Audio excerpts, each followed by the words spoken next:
Assalamualaikum warahmatullahi wabarakatuh. Selamat sore dan salam sejahtera bagi kita semua. Selamat datang di acara Ngaso Ngabuburit bersama Fisiologi tahun 2025. Senang sekali rasanya bisa berjumpa dan ngabuburit bersama Bapak Ibu, rekan-rekan semua dalam acara ini. Agar semakin terasa perjumpaannya, monggo Bapak Ibu, rekan-rekan semua bisa menyalakan kameranya nih, agar ekspresi wajahnya bisa terlihat semuanya. Nah, oke, mantap. Saya kalau kata guru saya, Dokter Zainal, ini mungkin belum hadir ya. Kalau kata Dokter Zainal, ekspresi wajah itu bisa menunjukkan kesehatan sistem saraf otonom. Kalau sumringah seperti Dokter Andrianita nih berarti sistem saraf otonomnya bagus ya dokter ya. Izinkan saya memperkenalkan diri terlebih dahulu. Nama saya Dokter Liquidita Yona Ramadini atau akrab disapa Dokter Yona. Saya diberikan amanah untuk menjadi moderator sekaligus MC pada acara Ngaso edisi kali ini. Ngaso adalah acara webinar spesial bulan Ramadan yang diadakan oleh Departemen Fisiologi FKKMK UGM. Rekan-rekan yang bisa bahasa Jawa pasti tahu nih, kalau ngaso itu artinya istirahat, bersantai begitu ya. Nah, di acara ini Departemen Fisiologi mengajak rekan-rekan untuk bersantai bersama, menunggu waktu berbuka sambil membuka wawasan dan berdiskusi terkait berbagai topik kesehatan dari sudut pandang fisiologi. Sebelum memulai acara ini, mari kita bersama mengucapkan basmalah. Bismillahirrahmanirrahim. Semoga acara ini berjalan lancar dan membawa manfaat bagi kita semua. Amin, amin ya rabbal alamin.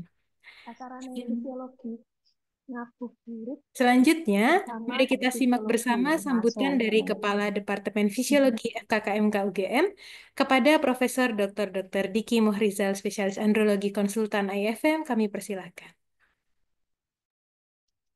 Assalamualaikum, Mbak Yona. Waalaikumsalam, Prof. Diki. Ya, ya, Alhamdulillah kita diberikan kesehatan oleh Allah Subhanahu Wa Taala sehingga kita berjumpa lagi di Ngaso episode 2025.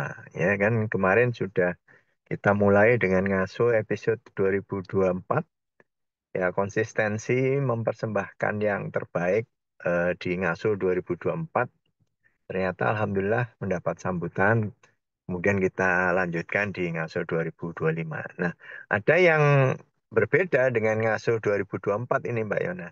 Karena apa? Karena di Ngaso 2025 ini, topik-topiknya memang dikaitkan dengan hari-hari kesehatan internasional. Ya, jadi ini ada beberapa hari tidur sedunia dan sebagainya dan seterusnya ya.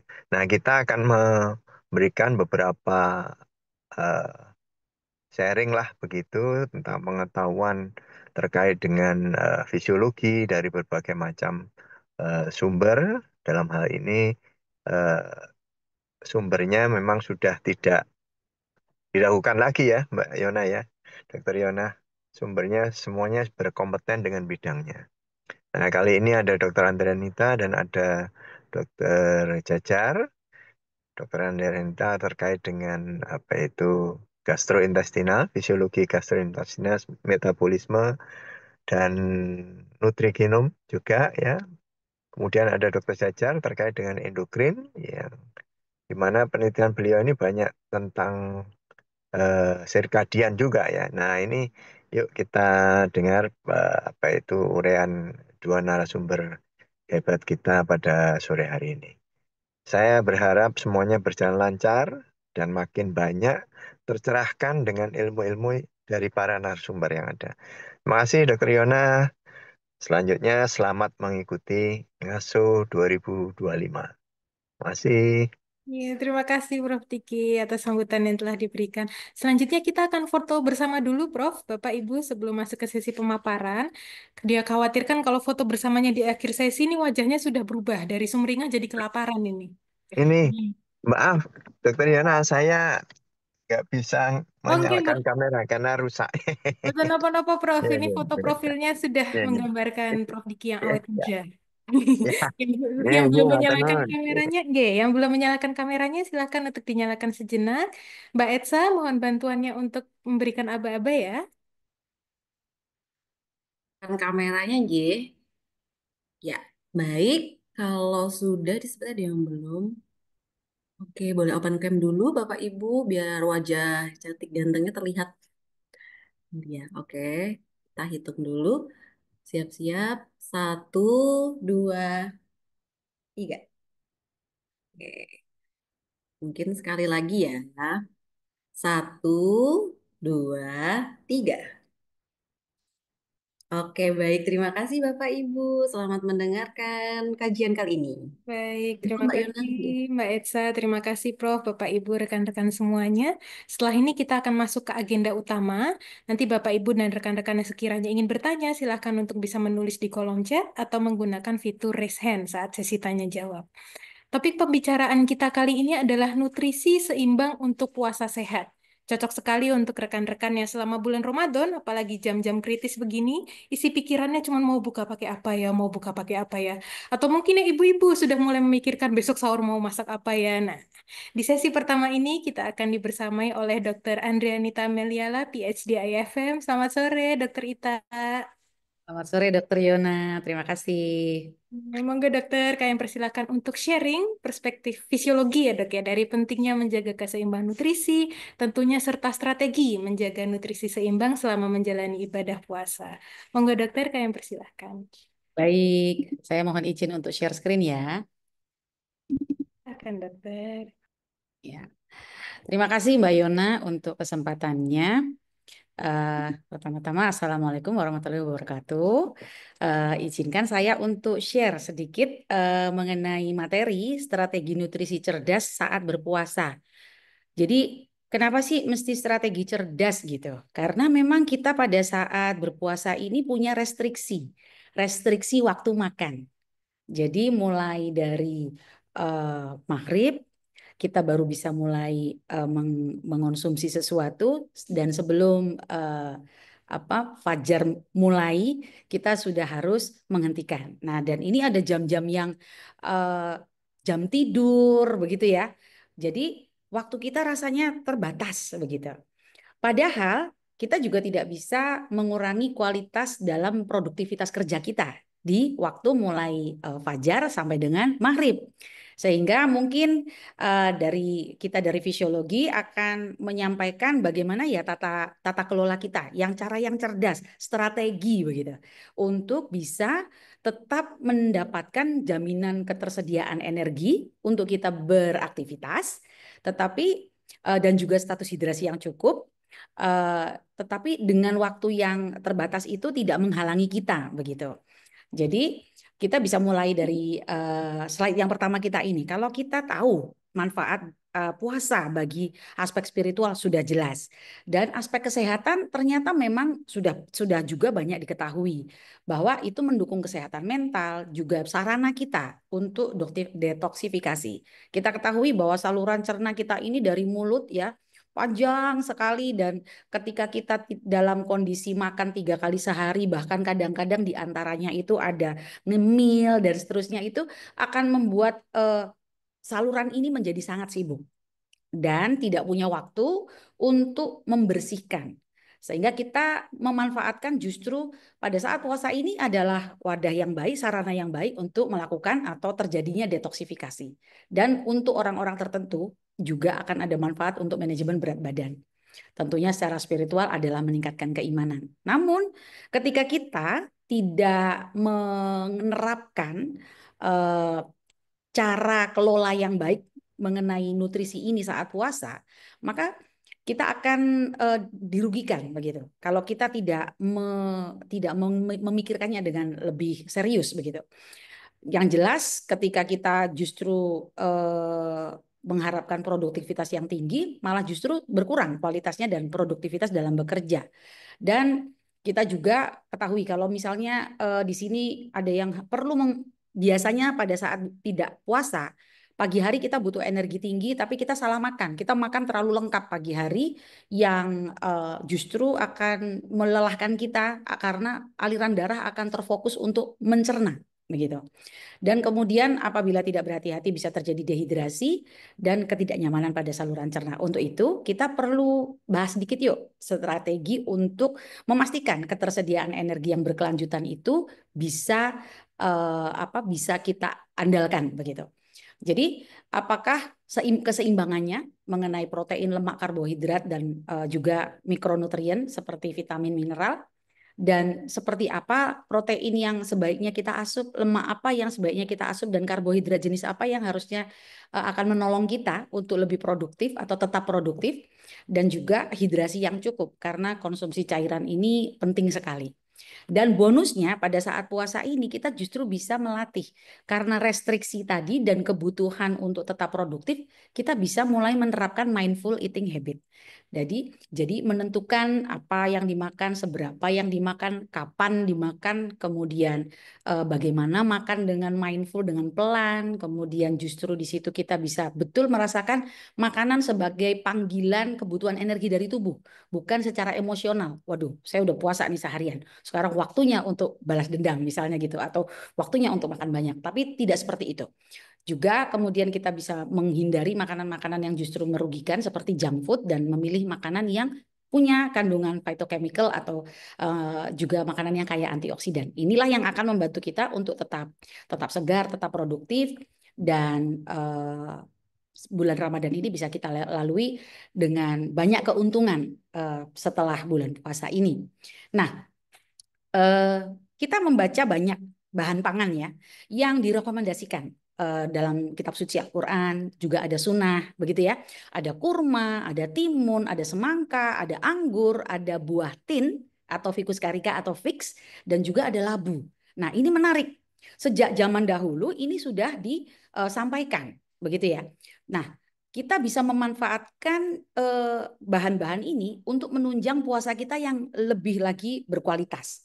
Kalau kita perhatikan, kita lihat pada timun, semangka, anggur kaya sekali cairan, ya, kandungan cairan cukup tinggi, sehingga dia bisa kita gunakan sebagai salah satu strategi untuk hidrasi. Kalau kita mau minum banyak sekali nanti kembung. Tetapi ketika kita menjadikan bahan ini sebagai snacking di antara makan sahur sampai dengan antara iftar sampai ke sahur, kita bisa menyemil makanan-makanan ini yang enak juga, tapi untuk juga menjamin kecukupan hidrasi. Nah, saya ambil dua aja, nggak usah semuanya. Misalnya yang pertama adalah mengapa sih buah tin gitu. Selain disebutkan bahwa buah tin ini adalah buah yang sangat sangat banyak manfaatnya disebutkan di kitab suci, tapi juga ada validasi ilmiahnya. Beberapa dari kita di Faal juga melakukan penelitian tentang buah tin ini menjadi satu validasi ilmiah begitu. Memang betul buah tin ini memiliki khasiat ya, memberikan manfaat yang luar biasa.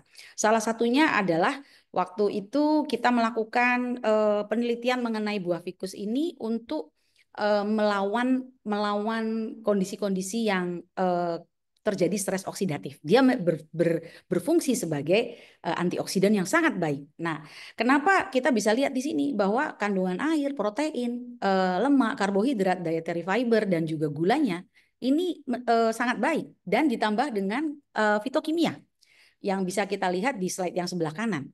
Nah, tidak hanya untuk makanan yang mengenyangkan, tapi dia punya dampak yang positif untuk anti hipertensi, bersifat melindungi untuk jantung, kemudian juga bisa mencegah kepikunan karena dia punya daya untuk anti neurodegeneratif atau penuaan di saraf kita, sel-sel otak kita, anti tumor, anti radang atau anti inflamasi, kemudian juga bisa mengendalikan lemak kita, profil lemak kita, anti diuretik dan anti mikrobia, bahkan hepatoprotektif. Jadi memilih buah tin ini sebagai salah satu bahan selama kita mulai dari iftar sampai dengan sahur adalah pilihan yang cerdas kalau menurut apa yang sudah direkomendasikan di kitab suci dan juga direkomendasikan secara ilmiah. Lalu yang kedua sekarang kurma. Kita tahu ada banyak kurma. Di sini saya bukan jualan kurma, tapi ada berbagai macam kurma. Ada ajwa, mijol, kemudian sukari, safawi yang punya kadar-kadar kalori, gula berbeda-beda gitu ya. Nah, untuk bulan puasa ini tinggi kalori dan tinggi gula pada kurma itu akan menjadi satu keuntungan luar biasa. Kenapa? Karena kami di Faal itu menerima melakukan ini bukan hanya teorinya saja, karena waktu itu Prof Diki membagikan kurma untuk kita semua. Karena kurma adalah satu buah yang sangat bagus untuk kita breakfast. Jadi buka puasa. Kita minum air sedikit, lalu kita akan makan kurma untuk mendapatkan apa? Untuk mendapatkan berbagai macam hal di sini, yaitu gulanya cukup sehingga langsung replenishing energi. Nah, ketika tubuh kita menerima kurma ini, akan ada sinyal yang pelan-pelan disampaikan. Ada beberapa hormon, salah satunya misalnya ya, salah satunya itu PWY. Dia akan menghambat pengeluaran grelin terlalu berlebihan. Grelin ini adalah hormon yang akan menyampaikan pesan ke hipotalamus, mengatakan bahwa saya lapar, saya lapar. Sehingga kita bisa overeating. Kalau kita salah mengambil keputusan apa dulu yang dimakan. Satu buah kurma, 1 sampai 3, satu cukup deh gitu ya. Itu cukup untuk membuat kita merasa bahwa tubuh kita ini sudah mengalami kecukupan energi yang lumayan. Sehingga ini akan membantu kita untuk lebih mindful eating. Apa yang betul-betul ingin saya makan, apa yang betul-betul saya perlukan untuk makan. Tidak tadi ya ngegas gitu untuk overeating. Nah, kelebihannya adalah gula dan seratnya seimbang pada kurma ini menyebabkan gula darahnya stabil, energinya tahan lama. Jadi kita bisa memanfaatkan kurma sebagai satu buah, satu butir saja. Kalau banyak-banyak nanti bangkrut ya. Jadi bisa membuat kita merasa kita sudah punya energi, cukup energi gitu ya untuk awalan. Sehingga grelin tadi yang menimbulkan kita terlalu lapar itu akan lebih tertahan keluarnya atau rilisnya gitu. Nah, di sini ada fibernya, kemudian antioksidannya, kemudian dia juga berguna untuk brain health dan seterusnya. Gulanya ingat ya, di sini adalah gula alami, gula natural. Nah, mana yang akan dipilih? Monggo. Mau jenis yang mana? Begitu, tergantung kondisi kita atau kebutuhan kita. Pada saat puasa mungkin mejol adalah sesuatu yang akan kita pilih. Nah, terkait dengan kita pagi bangun, kita kemudian harus melakukan hal-hal rumah tangga ataupun kita juga perlu mungkin ke bekerja atau kuliah atau sekolah gitu ya. Kita membutuhkan karbohidrat yang jenis kompleks sehingga lama dicernanya, melepas glukosa lebih pelan-pelan, sustain begitu ya. Dan ini mencegah naik turun kadar energi dibandingkan ketika pada saat sahur itu kita langsung makan sesuatu yang misalnya dibandingkan nasi putih lebih bagus nasi merah misalnya, atau kita bisa pilih ubi begitu. Dia akan mencegah yang terlalu tadi yang disebutkan mungkin glucose spike gitu ya. Nah, kemudian kita pilih nutrisi yang bisa kita ketahui bahwa protein itu akan yang berkualitas ini membantu meningkatkan rasa kenyang, kemudian juga ikut ya enhancing, membantu turut untuk mengurangi rilis grelin yang akan menimbulkan kita jadi overeating, dan juga untuk perbaikan dan pemeliharaan otot-otot. Juga kemudian lemak, kita pilih lemak yang seperti apa? Misalnya apokat, kemudian dari bahan-bahan yang memang bukan terlalu apa ya, kita pilih yang kayak omega 3 misalnya begitu. Apa ya kayak omega 3. Nah, kemudian supaya tetap terhidrasi dengan baik, tentunya air, konsumsi air. Karena dan buah-buahan yang tadi sudah ada di dalam slide tadi yang merupakan juga direkomendasikan di kitab suci maupun di sunnah. Jadi makanan-makanan yang kaya air ini akan ikut membantu melancarkan pencernaan, fungsi otot, dan juga mengeluarkan zat sisa dari darah, mencegah batu ginjal dan menjaga kelembapan kulit untuk menghidrasi kita, menjamin kita tetap terhidrasi. Yang selanjutnya kemudian kalau kita disuruh memilih fiber begitu ya, kita butuh makanan-makanan tambahan lain, kita butuh yang mengandung serat, karena kita tahu bahwa serat ini juga akan sangat kita butuhkan ya, akan sangat kita butuhkan untuk berbagai macam hal. Misalnya ada pektin, seperti di buah tin ada pektin ya. Kemudian ada berbagai macam, bisa dilihat di slide ini, yang juga akan menolong kita dalam melancarkan selain pekerjaan atau kinerja dari usus, juga satu hal bahwa itu adalah prebiotik yang akan juga menjaga mood kita, karena mikroba yang ada di usus kita akan menjadikannya ya menghasilkan metabolit dari prebiotik tadi untuk menghasilkan short chain fatty acid yang akan melewati sawar darah otak dan kemudian menjaga mood kita, memori kita, kemudian juga mempengaruhi behavior kita tentunya kalau dia mempengaruhi mood. Jadi nggak gampang nggak gampang emosi ya, walaupun kita harus menahan untuk tidak mengonsumsi apapun, tapi karena kita memilih makanan yang tepat pada saat sahur, kita bisa bertahan cukup lama oleh karena tadi sustain release dari energi, kemudian juga mood kita tetap terjaga. Jadi baik fisik maupun mental akan mendapatkan keuntungan. Nah, ini adalah beberapa pilihan menu untuk sahur, mungkin bisa dilihat. Kita lihat di sini jenis karbohidrat yang dipilih lebih lebih apa? Lebih baik ya, tidak sekedar nasi putih seperti biasanya begitu. Dan juga metode pemasakannya juga ada rebus, ada kukus dan seterusnya. Nah, untuk yang kedua, kita tadi sudah bahas tentang sahur lalu iftar. Iftar juga dengan bijak. Tentunya tadi sudah saya sebutkan tentang bagaimana kita putus dulu, tutup dulu, buka dulu dengan konsumsi kurma untuk energi instan. Ya, karena dia gula alami, cepat diserap, masuk ke aliran darah, dan dia kemudian menimbulkan rasa kita lebih mengendalikan rasa lapar kita karena sudah muncul kecukupan energi tadi, karena dia cepat diserap. Kemudian jelas minum air putih untuk hidrasi kita. Kemudian bagaimana kita memilih karbohidrat? Kita pilih karbohidrat kompleks sehingga kita mendapatkan keuntungan yang tadi sudah saya sebutkan. Kemudian lemak yang sehat kayak omega 3 misalnya. Kemudian protein yang berkualitas tinggi. Misalnya kita pilih daging ya yang tanpa lemak, misalnya daging putih atau ikan dari kacang-kacangan, dan membatasi asupan lemak trans dan lemak jenuh. Dan misalnya seperti ayam goreng, pisang goreng itu untuk nanti begitu. Jangan langsung di saat kita membuka begitu. Dan yang last but not least itu adalah makan dengan penuh kesadaran untuk pencernaan yang lebih baik. Makannya perlahan, makan kurma dulu, minum 10 menit, 15 menit, kemudian kita mulai makan utama, kemudian kita akan memutuskan untuk berhenti makan sebelum kenyang. Jadi ini adalah beberapa menu yang bisa kita rekomendasikan yang mencerminkan apa yang slide sebelumnya tadi sampaikan, begitu ya. Prakteknya seperti ini kurang lebih boleh jadi pilihan-pilihan. Nah, ada extra benefit selama kita berpuasa. Kita juga bisa melatih mindful eating. Kalau mindless eating itu kita biasanya tidak terlalu memikirkan cara apa yang dipilih, bagaimana makannya, waktunya, dan sehingga manfaat makan itu justru terdegradasi, bukan mengimprove, tapi justru terdegradasi. Misalnya kita tidak mendengarkan sinyal dari tubuh kita. Dengan makan kurma tadi, kita akan lebih makan pelan. Lalu kita mendengarkan tubuh kita tuh butuhnya apa, gitu.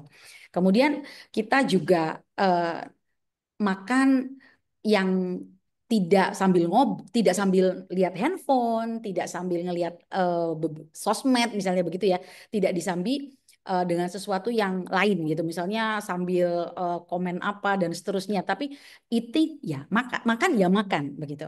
Kemudian kita akan melihat bahwa bisa merasakan tubuh kita mau apa. Misalnya kita letak satu kali suap, lalu kita letakkan dulu alat makannya. Kemudian kita mengunyah dengan lebih pelan, begitu ya. Tidak perlu 32 kali, tapi lebih pelan lah begitu. Kemudian kita melihat ada manfaat makan itu sebagai satu rekreasi. Rekreasi eating itu bisa berkonotasi negatif karena makan saat tidak lapar begitu.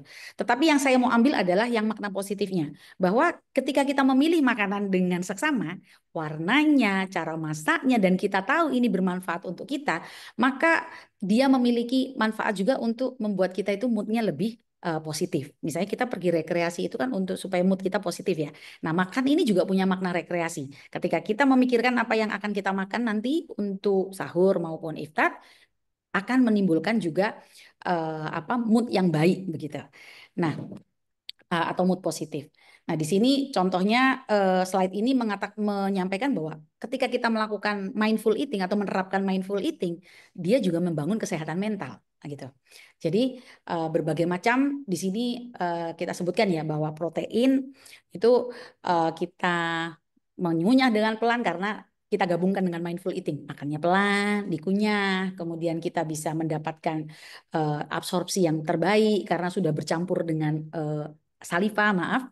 Kemudian kita memilih lemak yang sehat, begitu ya, karena dia bisa justru menjadi anti radang, bukan yang menimbulkan radang kalau trans fat lemaknya, begitu ya, tetapi akan menimbulkan dampak positif yaitu anti inflamasi atau anti radang. Kemudian karbohidrat kita pilih yang kayak apa ya? Oh oke, saya pilih yang high fiber begitu karena dia bisa juga selain mengenyangkan, menimbulkan energi atau menjadi energi bahan bakar, tapi juga menjadi bahan untuk diolah oleh mikrobiota menjadi chemical-chemical atau kimiawi-kimiawi yang bermanfaat untuk kinerja otak seperti GABA, serotonin, dopamin begitu ya. Dia akan juga selain itu menjaga kesehatan usus kita. Kemudian kita jangan lupakan keberadaan mineral gitu. Bahwa kita bisa lebih berpikir dengan baik ketika mineral ini tersedia dengan baik, dan banyak hal lagi yang dibutuhkan sel. Nanti kita masuknya ke nutrisi seluler kalau seperti itu. Kemudian juga vitamin dan mikronutrien. Ini semuanya bisa kita dapatkan dari kita lihat warna di bawah ini, yang warnanya merah, yang warnanya ungu, yang warnanya buah naga. Kita pastikan dia akan menyumbangkan banyak antioksidan untuk tubuh kita. Jadi strategi cerdas untuk tata kelola nutrisi selama puasa ini adalah pada saat sahur, kita milih menu yang lebih diprioritaskan pada diet yang mampu menjamin ketersediaan energi, sustain release of energi, berkelanjutan, hidrasinya cukup, dan strategi iftarnya bijak menentukan urutan waktu, apa yang harus dimakan dulu, jenisnya, jumlah konsumsi makanan dan minuman. Kemudian kita juga akan menikmati penerapan mindful eating ini, meningkatkan kesehatan mental kita, dan juga pastinya akan menunjang kualitas ibadah selama bulan Ramadan. Jadi strategi cerdas dalam mempersiapkan pemilihan varian menu makanan ini untuk sahur maupun iftar dengan memilih bahan makanan yang memiliki proporsi densitas yang tepat, cairannya cukup, melibatkan kandungan senyawa fitokimia, menerapkan mindful eating, membantu kita tetap segar, aktif, produktif, dan memelihara positif mood yang tentunya akan menunjang ibadah kita. Saya rasa inilah materi yang bisa saya sampaikan, Dr. Yona. Terima kasih untuk waktunya. Terima kasih sekali sharingnya Dokter Rita. Masya Allah, tadi Dokter Rita sudah menyampaikan lengkap sekali ya manfaat nutrisi seimbang, tidak hanya untuk kesehatan fisik, mental, dan spiritual. Ada juga tadi rekomendasi bahan pangan yang ternyata telah tersedia juga di Al-Quran dan Sunnah. Dan strategi-strategi, tadi ada pemilihan menu, urutan makan, dan mindful eating. Wah ini, monggo Bapak Ibu bila ada yang ingin ditanyakan, dipersilahkan untuk raise hand atau menuliskan pertanyaannya di kolom chat. Oke, mungkin sambil menunggu ya dok, saya ada satu pertanyaan nih dok. Beberapa tahun belakangan konsep tadi time restricted eating ini ya sudah semakin marak ya, bahkan di luar bulan puasa sekalipun. Nah, anggapan yang memang sekarang masih berkembang di masyarakat itu tidak apa-apa saya makan sepuasnya selama masih dalam window 10 jam misalnya. Dan 14 jam sisanya saya berpuasa. Di 10 jam ini saya tadi balas dendam, tidak apa-apa. Apalagi sekarang marak juga restoran yang membuka paket all you can eat saat buka puasa ya dok. Nah tadi dokter Ita sempat menyampaikan bahwa tidak seharusnya begitu. Nah mungkin bisa dielaborasikan lagi nih dok, bagaimana Faal memandang konsep ini. Atau mungkin efeknya kemana sih saat kita balas dendam makan tadi. Padahal mungkin jumlah kalorinya kalau ditotal sama seperti kalau kita tidak puasa dan makan 3 kali sehari. Monggo dok. Oke, terima kasih Dokter Yona. Tadi kita juga sempat ngobrol bahwa di bulan puasa ini ya memang ada tawaran banyak tentang all you can eat, begitu ya. Nah, justru semakin menantangnya di situ, gitu. Jadi kita semakin menantang di situ bahwa kita akan pilih jenisnya. Jenisnya, kemudian kita membatasi jumlahnya, sehingga kita akan tetap bisa sebelum kenyang, satiety saja ya, sampai ke titik satiety kita berhenti, gitu. Artinya intermittent fasting tadi yang dimaksud Dokter Yona ya, itu kan memang seperti menawarkan bahwa 14 jam puasa, kemudian yang sisanya kita boleh makan sesuka hati, begitu ya. Tentunya pada saat kita menerapkan itu, maksudnya orang yang memberikan ide ini adalah nggak apa-apa kok, enak kok gitu ya, supaya ajaran atau ilmu itu ataupun style itu bisa dianut begitu ya, dengan tujuannya masing-masing tadi. Ada yang mau menurunkan berat badan, ada yang mau detoksifikasi dan seterusnya. Nah, sehingga kalau dilihat semakin kita berpengetahuan, semakin kita mengetahui bahwa ketika kita memilih seperti phytochemical misalnya. Phytochemical itu banyak manfaatnya, banyak sekali manfaatnya. Tetapi karena sepertinya belum terlalu biasa ya, seperti buah ara gitu ya, atau buah tin tadi.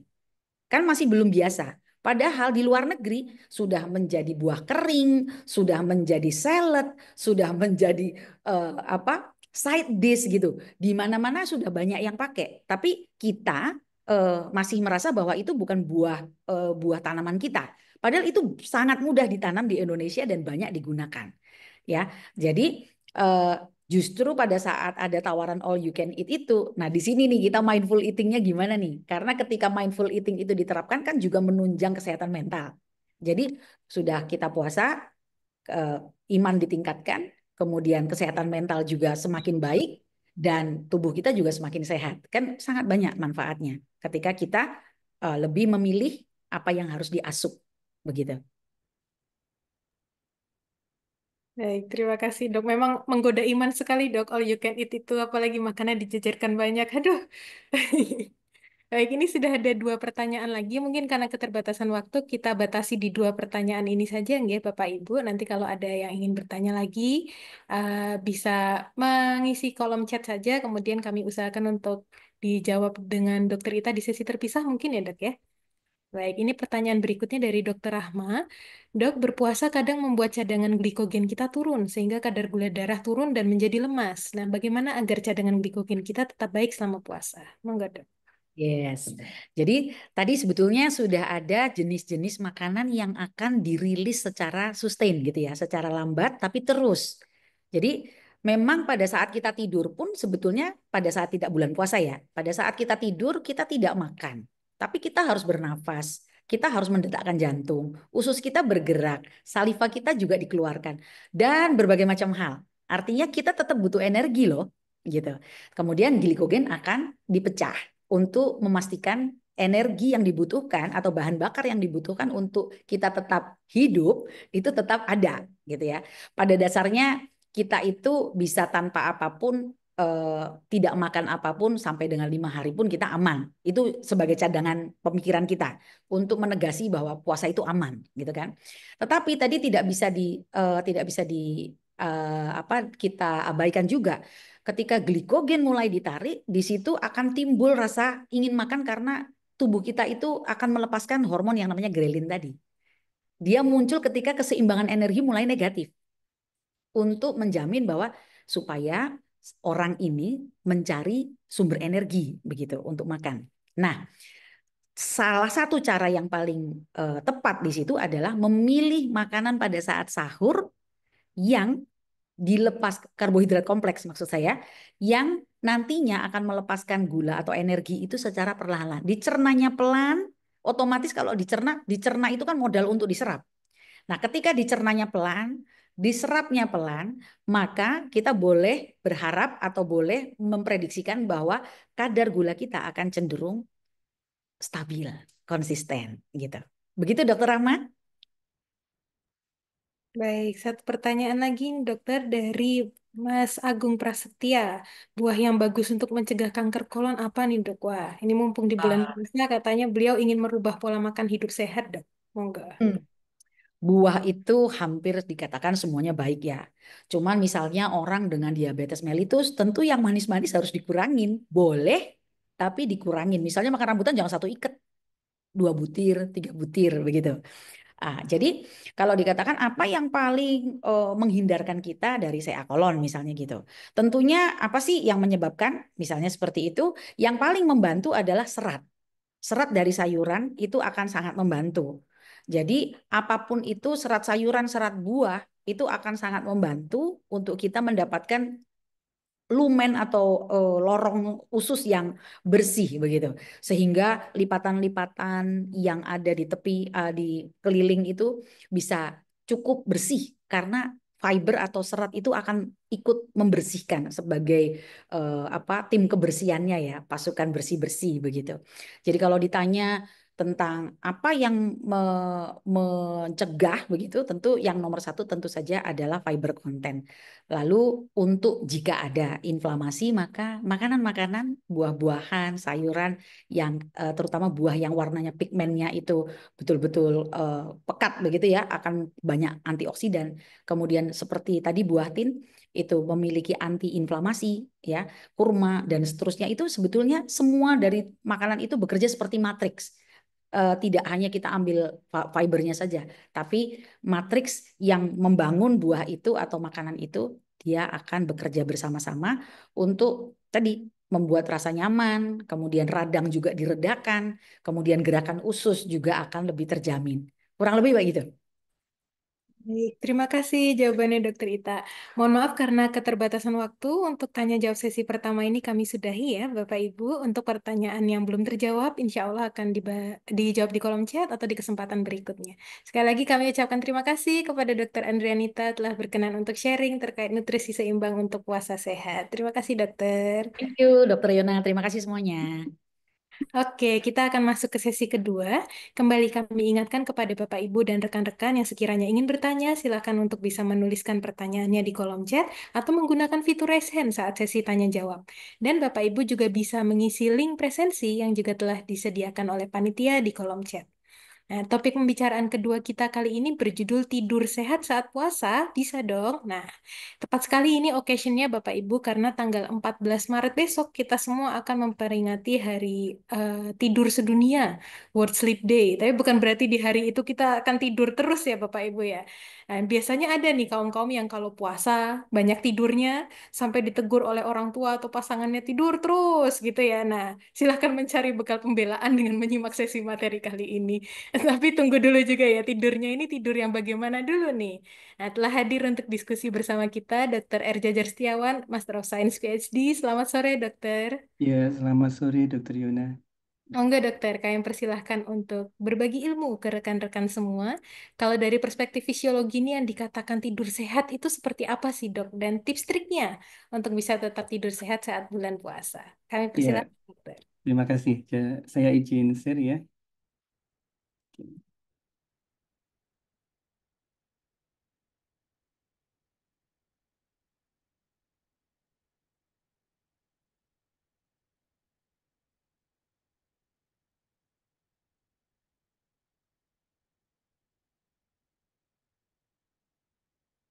Ya, sudah muncul.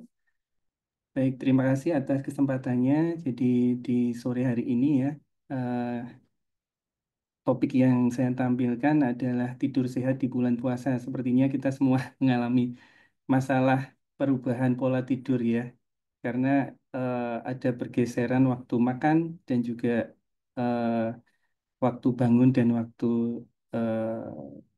sahur ya. Jadi ada perubahan di pola-pola kehidupan kita. Nah, mungkin pada akhirnya kita kembali ke Quran ya, bahwa sesungguhnya dalam penciptaan langit dan bumi serta pergantian malam dan siang terdapat tanda-tanda kebesaran Allah bagi orang yang berakal. Jadi di sini eh, menjadi suatu hikmah bahwa sekarang diketahui bahwa di dalam tubuh kita itu ada suatu jam biologis yang ternyata mengatur pola irama kehidupan kita termasuk tidur dan bangun. Nah, ini didahului oleh penelitian-penelitian oleh eh, peneliti dunia yang pada tahun 2007 ini mendapatkan Nobel, dan setelah itu penelitian mengenai irama sirkadian di tubuh manusia semakin meningkat. Nah, di sini kelihatan bahwa ada pola yang berbeda ketika kita dalam kondisi tidur, manusia dalam kondisi tidur, dan manusia ketika dalam kondisi terjaga. Ada waktu-waktu tertentu yang optimal untuk fungsi-fungsi tubuh tertentu, dan juga eh, pola-pola yang hanya muncul pada saat misalnya pada saat tertidur di sini ya. Misalnya ada peningkatan atau peak dari pembelahan sel di kulit. Nah, adanya pergantian siang dan malam ini menjadikan manusia mempunyai pola di dalam aktivitas hariannya. Jadi pola tidurnya, kemudian bangun, ya, kemudian nanti tidur lagi. Jadi manusia adalah makhluk yang diurnal, yang aktif ketika terang atau siang hari. Jadi ada cahaya matahari. Akan tetapi hal ini akan bergeser ketika adanya artificial light ya, jadi cahaya yang eh, bisa menyala pada malam hari bahkan seterang siang ya, yang akan menggeser aktivitas kita. Nah, sebelum kita ke tidur ya, di bulan puasa, kita kembali ke fungsi dari tidur sendiri yang telah diketahui bahwa eh, tidur itu akan menghemat metabolisme tubuh, jadi sampai 10% akan menurun ketika tidur. Kemudian ada fungsi untuk plastisitas dari otak, ya. Jadi tidur itu berguna juga untuk reorganisasi neural. Kemudian yang ketiga ini suatu teori restoratif, ya. Jadi tidur memungkinkan tubuh untuk memperbaiki dan mengganti komponen sel yang terpakai selama terjaga. Dan ternyata hormon-hormon di dalam tubuh kita itu ada puncaknya ketika tidur. Ya, misalnya hormon pertumbuhan dan juga melatonin akan berada dalam kondisi puncak ketika tidur fase tertentu, ya. Selain itu, tidur diketahui sebagai pencegah misalnya penyakit-penyakit degeneratif di otak, ya. Salah satunya melalui pembersihan sampah metabolik otak dan juga mencegah berbagai macam gangguan psikologis. Nah, di sini adalah gangguan yang akan timbul apabila ada kekurangan tidur. Nah, kurang tidur ini apakah kualitas atau kuantitas, ya? Nanti kita lihat lagi, ya. Nah, misalnya kalau menuju ke akhir Ramadan, ya, bersiap-siap untuk mudik, nanti akan perjalanan menggunakan kendaraan yang perlu pengemudi yang fit itu akan meningkat, sehingga microsleep ini akan menjadi hal yang perlu diperhatikan untuk mencegah bahaya yang terjadi kalau tiba-tiba tertidur sekejap ketika berkendara. Kemudian efek dari kurang tidur ini bisa segera maupun jangka panjang. Termasuk kalau efek jangka panjang di sini ada obesitas, diabetes, kemudian ada gangguan imun, dan lain sebagainya, bahkan resiko ke kanker. Nah, kembali ke pola tidur ketika bulan puasa ini atau Ramadan, ya. Jadi ada penelitian yang mengeksplorasi perubahan pola ketika non-Ramadan dan Ramadan. Jadi kita lihat di sini yang bawah. Ya, ketika non-Ramadan di sini akan ada yang kuning ini warna menunjukkan ketika terjaga, ya, warna kuning ini. Kemudian yang biru ketika tidur. Nah, ketika non-Ramadan ini terjaga kemudian tidur secara uh, kontinu, ya, jadi tidak terputus. Tetapi ketika bulan puasa atau melaksanakan puasa, ya, ini pola ini berubah, jadi akan terbangun pada waktu sahur, ya, kemudian beberapa tidur lagi, kemudian di siang hari akan ada peningkatan kecenderungan untuk tidur siang, ya, dan bahkan ada kemajuan atau lebih lambat, ya, maaf, lebih lambat untuk eh, istilahnya tidurnya, ya. Jadi yang awalnya mungkin jam 9 menjadi jam 10 dan sebagainya. Jadi ini pola-pola yang terdokumentasi pada penelitian ini, ya, yang mungkin sebagian kita mengalami. Kemudian untuk pola makan juga ada perubahan, ya. Jadi ketika Ramadan polanya 2 kali, ya. Kemudian iftar ini didahului dengan makan besar dan makan-makan yang lebih kecil. Sedangkan kalau yang pola non Ramadan ini 3 kali. Nah, sebelum kita melihat tidur sehat di bulan puasa itu seperti apa, ya, kita melihat lagi ke regulasi tidur, ya. Nah, regulasi tidur atau terjaga ini dipengaruhi oleh 2 hal, yaitu yang pertama jam biologis kita yang mempengaruhi kalau kita malam itu ngantuk dan siang itu cenderung terjaga. Ya, ini polanya berulang. Kemudian yang kedua adalah sleep homeostat. Nah, ini pusat kontrol tidur, ini yang nanti akan berespon pada keseimbangan neurotransmitter, ya. Jadi ketika otak itu aktif, nanti pada titik tertentu akan kelelahan sehingga melepas neurotransmitter yang mempromot sleep, ya. Termasuk di sini adenosin, ya. Kemudian akan menginisiasi tidur karena melampaui neurotransmitter yang maintain wakefulness, ya. Jadi menjaga kondisi bangun, ya. Nah, salah satu zat yang menghambat adenosin, ya, jadi memicu insomnia salah satunya atau kesulitan tidur adalah kafein, ya, di sini mekanismenya. Nah, kemudian bagaimana jam biologis itu mempengaruhi irama sirkadian atau menentukan irama sirkadian. Ya, di sini kita mengetahui bahwa cahaya itu adalah sinyal utama dalam menjaga irama sirkadian. Jadi bahwa cahaya yang nanti masuk ke mata ya melalui suatu reseptor yang berpengaruh pada SCN ini nanti merupakan regulator utama. Akan tetapi perlu diingat bahwa ada yang disebut non-fotik atau non-cahaya ya, yang juga nanti mengatur irama sirkadian kita. Misalnya pola tidur bangun itu sendiri ya, kemudian aktivitas fisik ya, kemudian social time ya, aktivitas sosial, kemudian makan. Ya, ini juga nanti akan mempengaruhi irama sirkadian perifer dulu ya, baru kemudian berpengaruh secara sistemik melalui yang sentral ya. Nah, untuk regulasinya melalui neural, hormonal, dan humoral. Ya. Kemudian kita ke suatu regulator yang mungkin sudah banyak diketahui, ya melatonin. Nah, ini fungsinya tadi mempromoting sleep, ya. Jadi dia menginduce proses mengantuk dan tidur.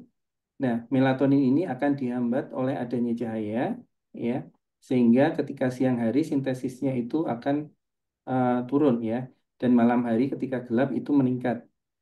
Dan sekarang diketahui bahwa melatonin ini tidak hanya berperan dalam pengaturan rasa kantuk ya atau tidur dan nanti bangunnya, tetapi juga pengaruh ke antiinflamasi, antioksidan dan meregulasi imun respon. Nah, ini sebagian menjelaskan bagaimana resiko kesehatan yang meningkat apabila kita kurang tidur. Nah, kembali ke Ramadan ya. Untuk bulan Ramadan ini kita harus tahu dulu tidur yang sehat itu seperti apa ya, dan apakah mungkin ya mencapai tidur yang sehat di bulan puasa ini ya, karena ada pola yang memang uh, berubah ya, kecuali memang sebelum puasa itu terbiasa bangun ketika jam 4 gitu ya, mungkin tidak banyak berubah ya, tetapi sebagian besar kita mungkin ada perubahan karena sahur kan sebelum azan subuh. Nah, kita harus tahu dulu indikator kualitas tidur sehingga nanti bisa mengevaluasi tidur kita itu bagaimana ya. Nah, indikator kualitas tidur ini ya salah satunya adalah sleep latency. Jadi ketika kita berada di tempat tidur ya, itu kurang dari 30 menit bisa cepat tertidur. Nah, ini indikator yang bagus bahwa kualitas tidur kita baik ya. Kemudian sleepwalking, artinya kalau malam itu eh, satu kali bangun mungkin tidak masalah, tapi kalau lebih dari 2 kali ya, itu mungkin akan menurunkan kualitas tidur kita. Jadi salah satu indikatornya jarang terbangun. Kemudian misalnya terbangun pun ya, ini akan cepat tertidur kembali, serta efisiensi tidur ini tidak terlalu lama dalam kondisi di tempat tidur tapi nggak tidur gitu loh. Maksudnya misalnya dalam 7 jam berbaring ya untuk tidur, ini 6 jam sendiri dalam kondisi memang benar-benar tidur. Jadi efisien untuk di tempat tidurnya. Nah, pada akhirnya bahwa indikator ini akan bersifat subjektif. Jadi tergantung kita ya. Apakah setelah bangun itu merasa segar dan puas terhadap tidur kita. Nah, kalau tidak ya berarti kemungkinan kualitas tidur ini kurang baik ya. Dan mengapa kok kualitas tidur ini penting ya? Karena tidur yang baik atau berkualitas itu sampai ke semua tahap tidur ya. Jadi sampai ke tahap 3 dan 4 yang di sini uh, di, dikenal sebagai suatu fase yang dia paling restoratif dan kadar hormon pertumbuhan ini juga paling tinggi di sini. Nah, tidur ini dicapai di awal-awal fase tidur, jadi sekitar 1 sampai 3 jam awal. Ya. Kemudian kalau tadi kualitas, nah yang kedua adalah kuantitas ya. Ini terkait dengan durasi. Nah, untuk durasi ini tergantung usia ya rekomendasinya, dan minimal kalau usia kita mungkin antara 18 sampai 64 ya di sini ya. Rata-rata ini minimal sekali ya. Kalau rekomendasi 7 sampai 9 jam ya, tetapi di sini disebutkan bahwa 6 jam mungkin cukup untuk kondisi-kondisi tertentu ya. Jadi minimal memang kita durasi tidur malamnya itu 6 jam ya. Tetapi juga dikatakan di artikel tersebut bahwa kecukupan tidur ini memang tergantung individu masing-masing. Jadi bisa jadi 5,5 atau kurang dari 6 itu sudah cukup apabila individu tersebut merasa puas dan seger ketika bangun tidur. Nah, ini perlu dipertimbangkan ya. Jadi tidur yang sehat itu terkait dengan kualitas dan kuantitas. Jadi ada penelitian, bukan penelitian ya, review ya. Review mengenai rekomendasi tidur ya. Yang pertama perlu menyusun strategi tidur dan mengevaluasi kualitas dan kuantitas tidur. Lalu yang kedua meminimalkan gangguan proses tidur. Kemudian yang ketiga menerapkan sleep hygiene ya. Dan ini terkait dengan gaya hidup, perilaku serta lingkungan ya. Kemudian tidur siang ini ternyata juga dapat dilakukan untuk mengurangi kantuk pada saat aktivitas siang hari ya. Jadi mempertahankan performa ya. Kemudian yang terakhir ini makan dalam porsi besar menjelang tidur sebaiknya dihindari karena nanti bisa menimbulkan ketidaknyamanan. Nah, kalau kita melihat di sini bahwa kualitas dan kuantitas tidur itu tergantung individu masing-masing ya. Jadi ketika terjadi pergeseran dari sebelum bulan puasa ke bulan puasa ini, maka kita harus mengevaluasi apakah kualitas dan kuantitas sebelum puasa dan sesudah puasa ini bergesernya di mana? Apakah pada durasinya ya pergeserannya? Apakah pada mulai waktu tidurnya atau mulai bangunnya? Ya, jadi mungkin setiap orang akan berbeda ya pergeseran yang terjadi. Kemudian yang kedua, mencari irama tidur bangun yang baru. Jadi di sini kita memodifikasi pola tidur kita ya. Kalau misalnya banyak perubahan di bulan sebelum puasa ke bulan puasa, ini kita menyesuaikan dengan kondisi sahur dan berbuka ya. Jadi sesuaikan pula dengan aktivitas beribadah. Nah, ini akan terbentuk suatu irama bangun tidur yang baru. Nah, jadi di sini bahwa irama tubuh manusia itu bisa bergeser, ya, apakah bisa lebih awal dimulainya atau lebih lambat, ya, dan ini tidak masalah. Ya, hanya memerlukan proses adaptasi. Jadi kalau bulan puasa ini yang paling berat, misalnya ya 10 hari pertama itu untuk menyesuaikan irama yang baru, ya. Kemudian irama yang baru yang kita dapatkan tadi ya memperhatikan kualitas dan kuantitas tidur ya. Jadi misalnya di sini ada contoh ya. Ketika non Ramadan dan Ramadan ya ada pergeseran durasi ya. Jadi durasinya istilahnya atau mulai tidurnya ya, mulai tidur dan mulai bangunnya berbeda. Jadi mulai bangunnya lebih awal ya. Kemudian apa nanti tidurnya lebih lambat. Nah, di sini modifikasi yang dilakukan yaitu dengan memajukan waktu tidurnya sehingga nanti total waktu tidur itu akan tercapai seperti semula ya atau durasinya ya. Misalnya kalau biasanya tidurnya jam 10 ya karena harus bangun jam 3 ya berarti dimajukan menjadi jam 9, misalnya seperti itu. Jadi menyesuaikan waktu untuk berangkat tidur dengan adanya pergeseran waktu bangunnya. Ya. Karena kita nggak bisa menggeser waktu berbuka dan sahur ya. Jadi kita yang menyesuaikan irama dengan irama berbuka dan sahur. Kemudian yang kedua, jadi meminimalkan gangguan proses tidur. Jadi ini yang harus diingat bahwa proses tidur itu tidak dimulai saat kita memejamkan mata, tetapi dimulai bahkan sebelum itu, ya, pada hari tersebut, ya.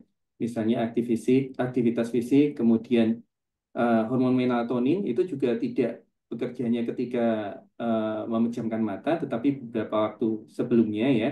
Jadi sebelum waktu tidur sebaiknya sudah mulai 1 atau 2 jam mematikan lampu, ya, menjauhkan gadget dan sebagainya.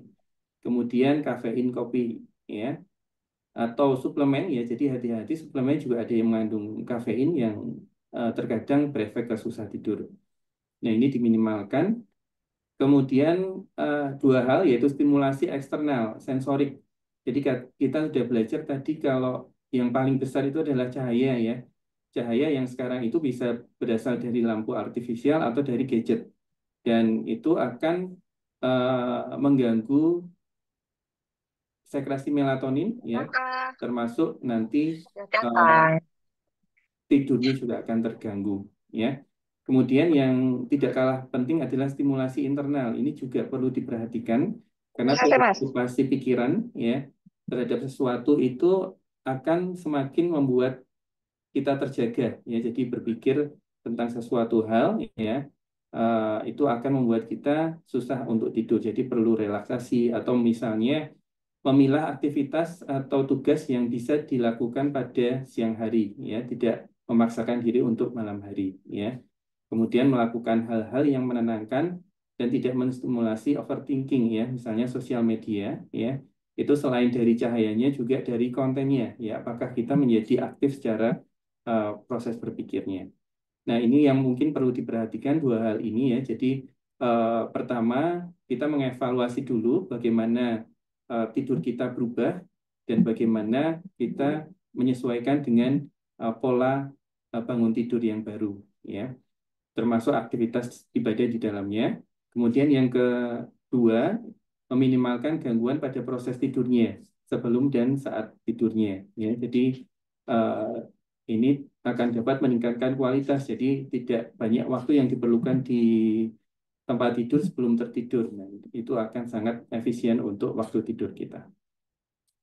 Ya, sebenarnya banyak sekali, ya, sleep hygiene yang bisa dilakukan, ya, tetapi eh, saya rasa untuk yang sesuai dengan kondisi bulan puasa itu tadi, jadi bagaimana kita menggeser dan tetap membuat irama bangun tidur, ya.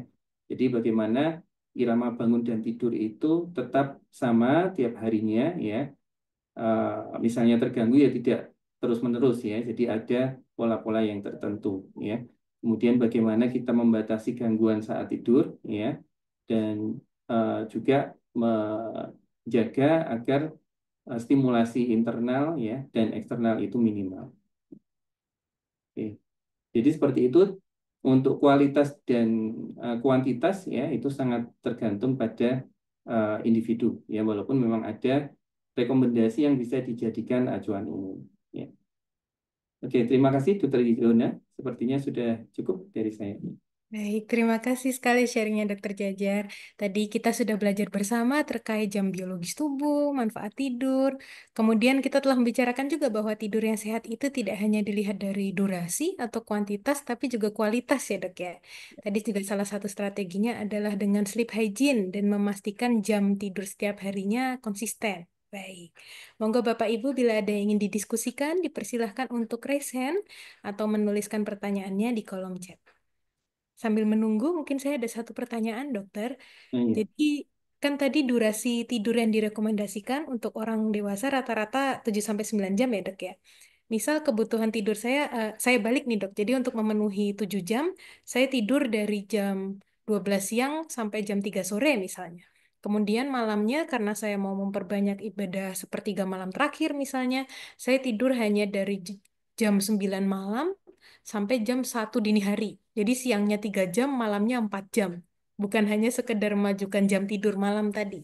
Kalau seperti itu, apakah sehat, dok? Dan terutama apakah dia bisa mempengaruhi irama sirkadian dan proses-proses fisiologis yang mengikuti jam biologis tadi? Enggak, dok. Ya, pertama kita harus evaluasi sebelum puasa atau sebelum bulan Ramadan polanya seperti apa, ya. Kalau perubahan secara drastis tentu saja tubuh kita akan eh, perlu waktu untuk mengikuti irama yang baru, gitu, ya. Jadi perlu diperhatikan. Kemudian yang kedua, memang durasi 6 jam tadi, ya, untuk tidur malam itu dikaitkan dengan tercapainya semua fase tidur, ya. Dari fase REM, non-REM 1 sampai 4, ya. Dan memang kalau dari teori, ya, itu tadi kita pelajari bahwa untuk mencapai fase 3 dan 4 itu terjadi pada fase awal tidur. Tidur yang awal-awal, ya. Jadi 1 sampai 3 jam pertama, ya, atau sampai 4 jam pertama. Jadi kalau pola itu memang sudah istilahnya terbiasa, dan yang indikator yang paling mudah itu adalah ketika bangun, ya, setelah tidur malam itu merasa seger apa enggak. Kalau enggak berarti ya memang kurang, 4 jam itu kurang di malam hari, ya. Dan Yang ketiga, apakah tidur siang itu bisa menggantikan tidur malam? Ya, jawabannya menggantikan sebagian tetapi tidak semuanya. Ya, misalnya untuk peak dari hormon-hormon tertentu itu tetap terjadi pada malam hari untuk optimalnya. Ya, seperti itu, Dr. Yuma. Jadi tergantung pola kita sebelumnya ya, dan juga nanti tergantung apa adaptasi tubuh kita ya. Baik, terima kasih banyak Dokter Jajar. Ini ada pertanyaan lagi dari Dokter Nurah Mariska. Pertanyaan yang pertama, kalau tidur siang yang power nap atau mungkin yang versi cepatnya ya dok ya, biasanya 30 menit sampai 1 jam kalau tidak salah. Ya, Itu gimana efeknya secara kesehatan dan seberapa banyak dia di backing oleh rekomendasi-rekomendasi ilmiah. Kemudian pertanyaan kedua, kalau tidur-tiduran tapi tidak memejamkan mata nih dok, jadi hmm, siang hari hanya berbaring saja, nah itu apakah juga ya. berefek baik untuk tubuh? Monggo dok. Ya, yang pertama untuk power nap ya atau tidur siang ternyata pada bulan puasa itu ada penelitian yang memang merekomendasikan. Jadi istilahnya tidur siang selama 20 sampai 30 menit itu cukup untuk mengembalikan performa. Nah, populasi yang diteliti waktu waktu saya baca itu adalah populasi atlet ya. Jadi 20-30 menit itu bisa mengembalikan atau mempertahankan performa saat bulan Ramadan. Terus untuk panjangnya itu ada rentangnya ya. Jadi beberapa yang saya baca itu minimal memang 20-30 menit. Nah, maksimalnya 3 jam ya untuk tidur siang. Jadi kalau sudah lebih dari 3 jam nanti efeknya tidak segar tetapi malah cenderung lemes atau mengantuk. Jadi yang saya baca itu. Kemudian kalau nomor 2 ini tidur-tiduran tapi tidak merem. Ya, jadi kalau dari fase tidur jadi berarti kan dia tidur enggak, bangun juga bawah sadar, maksudnya tidak benar-benar waspada gitu ya. Jadi tidak mendapatkan manfaat tidur dan akan kehilangan kewaspadaan. Jadi ini akan istilahnya input-input sensoris yang masuk akan terbatas juga ya, tetapi juga tidak mendapatkan efek restoratif dari tidur itu sendiri. Jadi malah nanggung gitu. Jadi kalau memang ngantuk siang hari ya tidur aja gitu ya. Diniatkan. Kalau saya diniatkan, yaudah saya capek tidur ya, tidur dulu ya nanti diwaktui atau enggak diwaktui. Jadi kadang-kadang kalau kita sudah hafal jam biologis kita ya irama kita itu tanpa alarm itu bisa bangun lebih dulu ya. Jadi misalnya pagi hari sahur ya, kita biasa nyetel jam 4. Nanti kalau sudah terbiasa bahkan sebelum alarm sudah bangun gitu ya. Seperti itu. Jadi siang hari juga bisa seperti itu tergantung kebutuhan kita sebenarnya ya. Jadi tiap hari kan mungkin aktivitasnya juga akan berbeda ya dan sebagainya. Jadi eh, sangat tergantung kondisi dan situasi saat itu. Tetapi untuk rekomendasi tadi ya, sebaiknya memang tidur ya tidur aja agar dapat manfaat dari eh, tahapan-tahapan tidur tadi. Ya, seperti itu, Dokter Yuna. Terima kasih dokter. Berarti Iya, memang lebih baik ya sekalian saja, tapi iya, berlebihan juga tidak baik ya dok ya tadi ya. Dan memang kalau sudah beradaptasi itu sudah bukan alarm HP lagi yang main, tapi alarm tubuh ya dok ya. iya, betul. Ya, Langsung irama bangun tubuh. sendiri. Ya, Baik. Apabila tidak ada pertanyaan lagi, maka mungkin sesi kali ini kami sudahi ya, karena sudah mendekati waktu berbuka ini, Masya Allah. Sekali lagi kami ucapkan terima kasih kepada Dokter Jajar telah berkenan berbagi ilmunya, dan terima kasih pula kami ucapkan kepada Bapak Ibu dan rekan-rekan yang telah berkenan ngaso bersama kami. Yang belum presensi, monggo silahkan linknya sudah disediakan oleh panitia di kolom chat, bisa diisi terlebih dahulu. Kita masih punya ngaso edisi-edisi berikutnya, Bapak Ibu. Ngaso edisi 2 insya Allah akan dilangsungkan minggu depan di hari yang sama, yaitu hari Rabu. Kemudian jangan lupa follow Instagram @fisiologi UGM untuk mendapatkan informasi seputar ngaso dan agenda-agenda lain dari Departemen Fisiologi. Saya selaku MC dan moderator mewakili segenap panitia, mohon maaf apabila terdapat kekurangan dalam terselenggaranya acara ini. Semoga acara ini bisa membawa manfaat bagi kita semua. Kami pamit undur diri. Assalamualaikum warahmatullahi wabarakatuh. Terima kasih.